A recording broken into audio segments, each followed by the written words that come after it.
Hello, Seminar 2. I just want to have a quick video about the words and phrases from Michael Vince. Yeah, Michael Vince, everyone's favorite. Michael Vince, units, words and phrases 6, 7, and 8.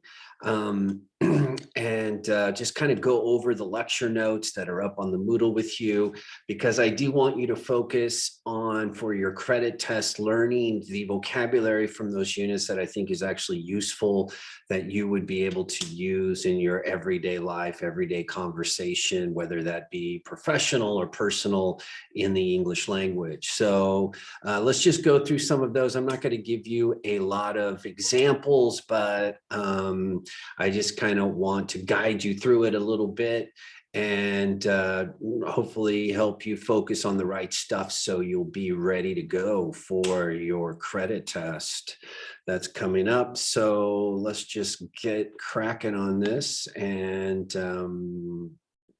let me see if I can find it. Here we go. Yeah, we are calling it hot vocabulary is what it's called. And you can see here it's Michael Vince's words and phrases 6 through 8.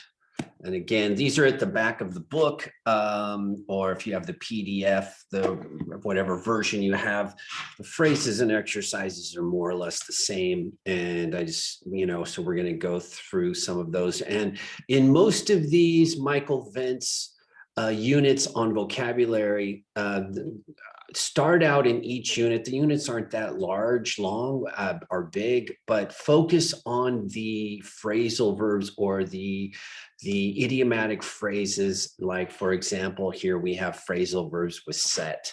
So if he gives you a exercise with that, learn those, go through those. It's a self-study book. And with vocabulary, what I always try to focus on is not to memorize the meaning of the word in Czech or the translation. I really don't think that's going to help you at your level of English. I know some of you like to do that. You like to, go to Google Translate and find out, for example, have a setback. Co to je v češtině? Co to znamená? And you want to get the Czech word and you think that's going to help you. But when you guys are using English at the advanced level that hopefully you are, and you're able to watch films and read university level texts and do these things, play video games internationally, translating isn't the way to go. You want to learn the meaning of the word in context, and you want to be able to figure out what you connect those words to. Like, so for example, we have do and make in English. What do we connect? This is called a collocation. You've probably learned this in some of your other classes. What do we connect to do, and what do we connect to make? Those are just practical things. So for example, you do the dishes, but you make your bed in the morning, all right? Or you make money, or you make problems, or you do the washing up, or you do business. So those are called collocations, and we have to decide, or you have to figure out what words join and when you to other words in English, because when you just try to translate, you get really confused, because what you're doing is joining words that join together in Czech, and they don't necessarily join together in English, and then you start to speak Chenglish, which is what you want to avoid. You want to be able to speak English, and feel confident in the best way you can. So it's just a little introduction. Let's go ahead and look through some of these. Set, I think, is pretty clear. So we have set. Vince gives these to you. You can look over them. Set the alarm. I think you got that. Have a setback. And again, have a setback. What you want to do is try to find out what these words mean in context of something else. So he'll give you an example in the book. If you have a setback, I could say, like, things were going really good with Boženka. We were working hard. We were working through our problems. It was good. I was spending more time with her mom and Lovechko would say, on the weekends, and I wasn't complaining about it. But last month we had a setback, and it's been downhill since then, which means that things were going well, but then things kind of like returned or went back into a negative way, and we have to kind of build it back. All right. And again, if something really helpful to do with Google is just to type in one of these phrasal verbs you don't understand. For example, it would be have a setback, and there's going to be lots of examples that come up, whether they would be on a like a Merriam-Webster and English language dictionary. And then in the dictionary that's all online, it's free. They'll give you sentences and examples of where have a setback is used. And then even further down on your Google page, as you know, there'll just be places that word occurs naturally in a text, whether that text would be like essay or a newspaper article or something like that. And then you have a chance to read that in context, and that will help you kind of place that word in your vocabulary and make sense of it. So if you're dead set against something, you're just really against it. You don't want to do it. You're dead set against going to the wedding because of COVID. You don't want to go because they're always, I don't want to get COVID. I'm not going. You're dead set against going to the wedding. Set something up. And I think that, you might know this. If I can say, set up a party, set up a meeting, set up a Skype lesson, set up set up the wedding day. So this means that you kind of put together or create the day. So or set up a meeting, you create the meeting. All right. And if you set your mind on something, what did we do? So set your mind on, so Bozhenka really set her mind on going to America with me one Christmas, and I told her she couldn't go. Was a bad decision on my part, but because she really wanted to go, and she had set her mind on going. So, and so she was like, really, she wanted to do it, and that didn't happen. But that's not really a part of how we use it. If you set your mind on finishing your studies, set your mind on getting revenge. Now, what I want you to kind of notice here, and I think I've talked about this before, if you look at these, we have dead set against, and we have set your mind on. And here I have something written after both of these. And this is a general rule that you can keep in mind, and that would be useful for you on your credit test. If you have a preposition and in one of these, and you want to use a verb after the preposition, that verb is going to be a gerund. It's going to be an ing verb. So keep that in mind. That's really, really important, because on your credit test, not only are you going to have to kind of figure out the right vocabulary word to use, but because you are an advanced level student, you need to use the verbs in the correct tense. Okay, so remember that. Because I have dead set against is a preposition. Any verb after against is going to be an ing verb. Dead set against going to the cinema. Dead set against calling Maminka. Dead set against buying the German car. Dead set against smoking in the house. Set your mind on finishing your school. Set your mind on renovating the roof. Set your mind on reading Tolstoy's War and Peace. Okay, so those verbs, because on is a preposition and the verb will be in gerund. Okay, again, look in Vents to kind of follow up. There's other verbs there with set. And now here we have forming new words, and this is something that is kind of useful that he does. And I would certainly look at to his examples there, and you have the answers in the back of your book. And you know, put those into the exercise that he gives and that are written out, and that will probably help you. Here is an example. We want to form a new words ending in ing. And then we, you know, ideally we'd like you to create an example or know them in context. So the word he's going to give you is power, and then suddenly there's going to be overpowering. You know, and then so you can know that word, and like you can even know that word in Czech, like, oh, what's the Czech translation, and know that.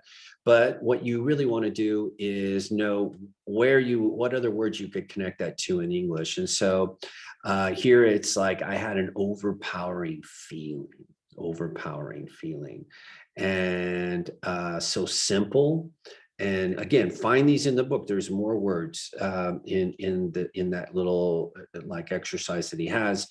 And there's simplifying or oversimplifying, underlying or line, terrifying. I think you know what that is. Terrifying film. Understanding. He has a great understanding. She has a great understanding. Misunderstanding. That's another word. Sometimes there can be more than one word. Writing, overriding, right? There's the overriding principle. So, and again, look at these. And I know, unfortunately, we can't meet in the classroom and kind of like create, use your phones and create examples and look on Google. But I do recommend not only doing the exercises again, but looking and finding. So if we have ride, overriding, go to Google and let Google help you find other words that where overriding would connect to. You know, other situations like overriding, the overriding reason, the overriding purpose. Okay, so you want to be able to recognize what you can connect overriding to. Now, phrasal verbs with do. And I kind of want to focus on this one just because a lot of times on your test, some of these will be here and you're going to kind of be like, oh, I think I know that one. And you're going to use do, but you're going to leave something out and you're going to miss the point. Okay. And I don't want you to miss the point. I want you to get the point. So for example, have a do, and have a do is basically means have a party. It's kind of British English for have a party, a little bit old school British English, but it's nice. People still use it. Excuse me, that's my hot tea. So last weekend, I talked to my friend who lives in Seattle, and things are changing there, and you know, restaurants are opening up, and he had a do at his house on Friday night. He told me where he got together with a bunch of his friends. He had a do, which is a party, a get together. All right. Now, if this comes up on the test and you are like, have do to like, nay. All right. You need to put the article in there, because if you say in English when you're meeting someone from, you know, England or Australia, and you just say have do, we had do on Friday, they're gonna be, what's that guy talking about? But if you say, oh, we had a do, they'll be like, they'll know exactly. So there, that little a makes a difference. And this is something I just want you to keep focused on, that I know the details sometimes get boring and we don't want to think about it, but they are important. Make do, again, it's there in the chapter. You just have to make do with what you have. You might not, you know, you might want, you know, your students, and you wish you had more money, and you asked your mom and dad for more money, and they're like, sorry, we're not giving you more money. You're going to have to make do with what you have. It means just have to survive with the money you're getting, you know, and that's it. Like, no, you're not going to be able to get and do everything you want and go everywhere and buy all the stuff you want. You're going to have to make do with what we have. You know, it's like, oh my gosh, there's no food here. What are we going to eat for dinner? And then, you know, Babichka's there, grandma's there. She's like, don't worry, we'll make do. I know what to cook with those radishes, and you make do just with what you have. And if it just won't do, mean it's not good, no good, won't do you any harm, I think is clear. And do someone a favor, do me a favor. Can you do me a favor? So I think you probably understand what that is. And again, what I want you to, there's other ones with do in the book. You know, so take a look at those with that use do. And I usually pick the ones in the lecture notes. I pick them because they seem the most useful to me. But that doesn't mean the other ones won't end up on the test, but definitely focus on the ones at least that are in the lecture notes. Okay, that's a tip. Focus on the words first that are in the lecture notes. Okay. Yeah, all right. So now here we go within, and this shouldn't be too difficult. Within sight, you know, it's just a phrase that's going to use within, the word within. All right. And it's a really simple exercise. Vince has got it. Within reach, within reason, within the hour, within your means. All right. Look at those. I'm going to leave that one up to you guys because I think it's straightforward enough, and Vince will help you. And we have nouns collocated with of. All right, so nouns that use of, that are connected or collocated with of. This is something, again, that Vince gives us. We have a slip of the tongue, difference of opinion, term of endearment, waste of time, and a matter of importance. Okay, so again, here you can do this and just connect them. Usually we talk about these in class a little bit. If there's a slip of the tongue, let me just go through these right now. A slip of the tongue would be, sorry, I shouldn't have said that. When you say something you shouldn't have said, you told a secret that you didn't intend to tell, it was a slip of the tongue. You know, you said something that you didn't want someone to know, and it was a slip of the tongue. We have learning Esperanto. Let's look at it this way, which is a waste of time. Learning Esperanto. Esperanto, if you don't know, was a language that a bunch of academics created sometime after Second World War. They thought it would be an international language. And, you know, it's sort of, there's no reason, it's kind of died off. It's a waste of time to learn it now. You're my chubby little girl, my little chubby girl is a term of endearment. Okay, so a term of endearment is like a little term that you use with somebody you love or are close to, and normally it would be kind of, might be offensive, or they wouldn't like it. You know, you're like, oh, I love, you're my little dummy, you're my little dum-dum. It's kind of a term of endearment. I meant it as a term of endearment. I didn't mean it to offend you. Okay. And then what we did, I shouldn't have said that. And then your lawyer tells you you're bankrupt.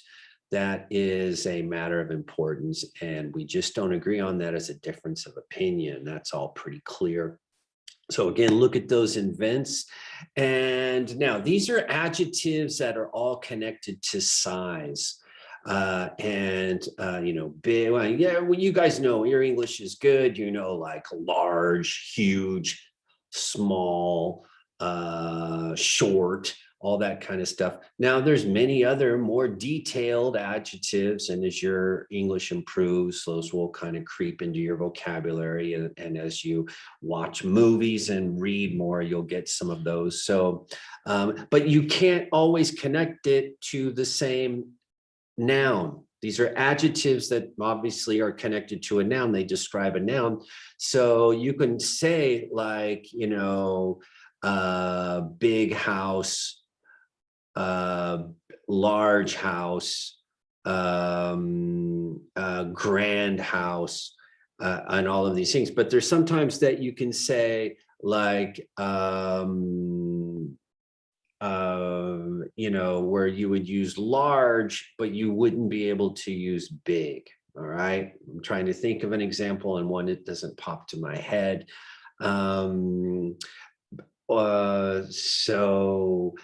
But these are all here. These are all, we have miniature, tiny, sizable, vast, minute. It looks like minute, spelled the same, but we say minute. and substantial. And what you want to do is like, so what can you connect to? What is miniature? I can say like a miniature train, which is a tiny toy train, a miniature town, which is like something really tiny, much tinier than the normal size. Tiny, anything can be tiny.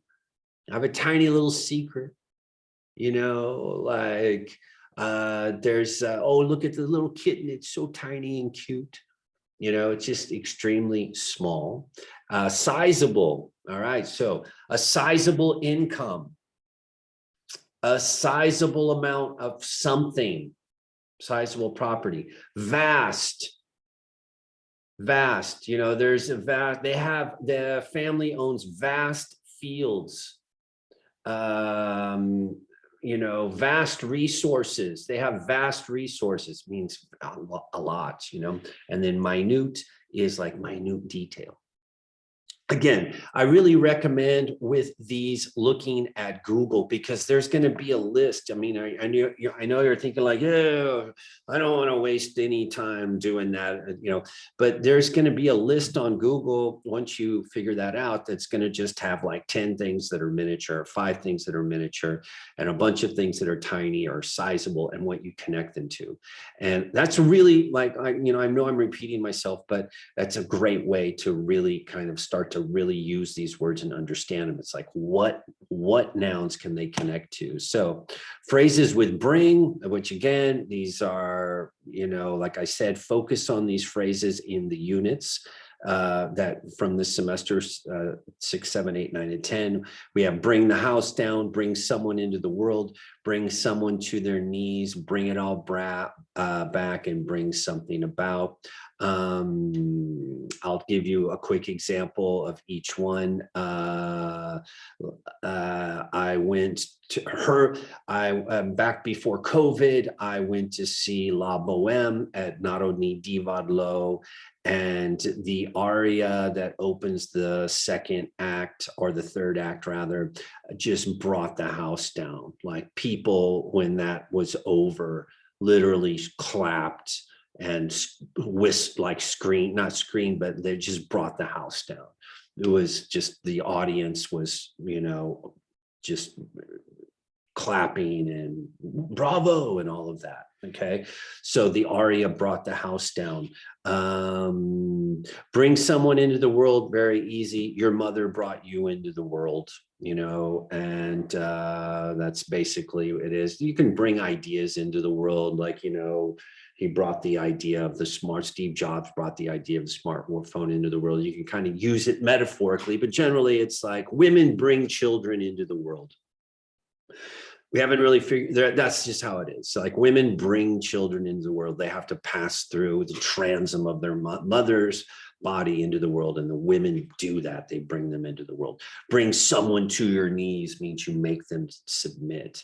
So I was in a fight with my neighbor about, he said that I played my music too loud because I like old punk rock from Los Angeles in the 1980s.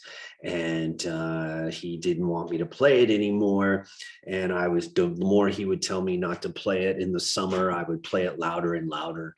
And then he started to call the police, and the police started to write me fines. And then they started, and I said, no, I don't care. Or like, freedom, I have my freedom to listen to any sort of punk rock I want, even if it's 1:30 in the morning. But finally, though, I got a fine for 17,000 crowns, and that brought me to my knees, and I stopped playing it. Okay.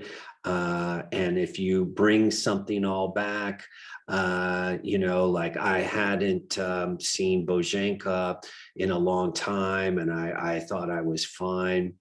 And about a year and a half ago, I saw her before the first COVID lockdown. I saw her at a party near Ushchek. And, you know, it was cool. We were like talking, and it was fun. We had a couple shots, and we're laughing. And it was like, you know, it was great. And then she got upset and because of something I said. I made a joke about her mom she didn't like, and like she got really mad at me, and it brought it all back like while we split up. Just I was reminded of it, and bring something about. It just means create. What brought it about? What created it? So when I first sorry to keep talking about Bozhenka, but these are just popping into my head. So when I first broke up with her, I would meet my friends and, for a coffee or a beer or something. And, very often they would ask me, well, what brought, you seemed okay like a year ago. What brought this all about? What brought the breakup about? It's like, what caused it? And of course it was never my fault. And idioms of feeling. All right. And look at these. These are pretty easy. I'm going to let Michael Vince explain in Google, how those are fairly clear and easy to understand. And then we have phrases with well. And again, this is something that you want to just make sure, especially this one here, well-to-do. This is, well-to-do. It's not, it means something totally different than well done. If someone is well-to-do, it means they're successful and wealthy. A well-to-do lawyer, they live in a well-to-do neighborhood.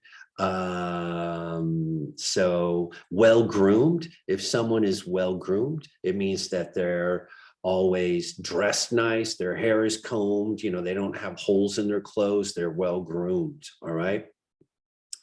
But again, look at these with Vince, and he's going to really help you with those. I think we have one more here. This is number 10. Yes. And this is phrases with from.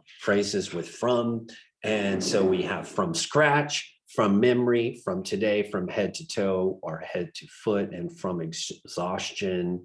And you can just connect these. So dead tired, if you're dead tired, that would be from exhaustion. These are fairly simple. I think most of you guys will get these straight up. Homemade or start over is from scratch. So if you make soup from scratch, you don't buy, Vitina or Maggie or something. You make it. You chop the onions and chop the potatoes, and you boil it, and you add your spices and everything. You make it from scratch. You make the birthday cake from scratch. Or if you have to start over, you start from scratch. Like we thought, I was trying to build a little shed in my garden, and I'm not very shikovny, and it, sort of fell apart, and then I had to start over from scratch. And if something is all over your body or all over, you're covered from head to toe. That's easy. You don't need to take notes because you know it from memory. You can see that. And starting now is from today. So that's pretty clear. And so you guys, I hope this wasn't too boring for you. I'm sure not even all of you made it all the way through. But if you did, hopefully, like I said, focus on the words in those first 6 units that are in the lecture notes. And that's going to be an advantage for you on your test, your credit test. And again, pay attention to the little details, the little articles that are in there are the words. Remember, if you have a preposition after a verb after a preposition, it's going to be an ing verb. That does not include to, because to is not really a preposition. But so remember that. I'll kind of discuss these again in the next unit. But anyway, that's it for now. And yeah, all right. Adios.